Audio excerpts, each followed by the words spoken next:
ছোটবেলায় ভাবতাম ভালোবাসা মানে কেবল চোখে দেখা, পাশে থাকা।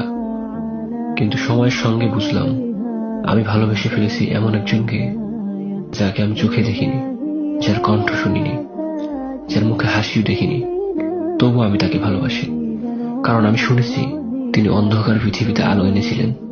তিনি কাঁদতেন এমন মুহূর্তের জন্য যাদের নামও জানতেন না, তবুও ভালোবাসতেন। আমি সেই অচেনা নামগুলোর একজন।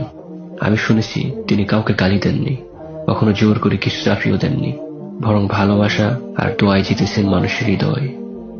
আছে আমার চারপাশে অনেক নাম, অনেক মানুষ, কিন্তু আমার হৃদয়ের নায়কের নাম একটাই, মুহাম্মদুর রাসূলুল্লাহ সাল্লাল্লাহু আলাইহি ওয়াসাল্লাম। আমি তাকে ভালোবাসি কারণ আমি চাই আল্লাহ যেন আমাকে সেই উম্মতের তালিকায় রাখেন যাদের জন্য তিনি রাসূলুল্লাহ সাল্লাল্লাহু আলাইহি ওয়াসাল্লাম কেঁদেছেন।